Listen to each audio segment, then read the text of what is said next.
சீதாமா அவங்களோடயுமே நீங்க பெண் சீரியலுமே பெண் சீரியல்ல சீதா மேடம் என்னோட மதரா நடிச்சிருந்தாங்க.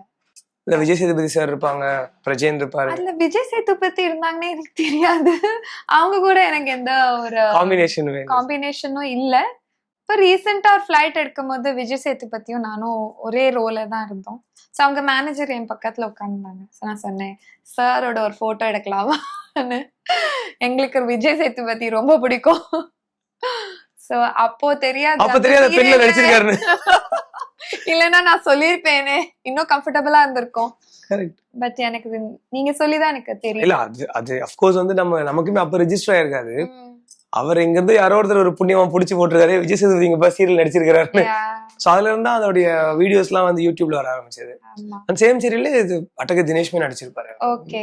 உங்களுக்கு தெரியாது பாக்கும்போது? தெரியாது. அது இது எதுன்னு சொல்லிட்டு ஒரு ஷோ நடந்தது. சிவகார்த்திகேயன் அவங்கள ரீசெண்டா மீட் பண்ணேன். அப்போ நான் சொன்னேன், அந்த இன்டர்வியூல நீங்க என்ன கலாய்ச்சிங்க என் பேரு வச்சு அப்படின்னு. ஐயோ சாரிங்க, அது ஒரு கேம்ல அந்த மாதிரி. இல்ல பரவாயில்ல, போட்டோ எடுத்துக்கலான்ட்டு போட்டோ எடுத்து நாங்க போட்டோம். ரீசெண்டா மீட் பண்ணிருந்தீங்க? ரீசெண்டா மீட் பண்ணேன். இப்ப நீங்க உங்க டீமோட நீங்க அது இதுல இருக்கும்போது சொல்றீங்க.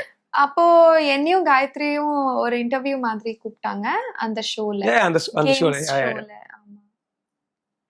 அவரோட படங்களை பாக்குறது உண்டா? இப்ப விஜய் சேதுபதி, தனுஷ், கார்த்திக் இப்ப ரொம்ப இம்ப்ரூவ் ஆயிட்டீங்க. பிடிக்கும், ரொம்ப பிடிக்கும்.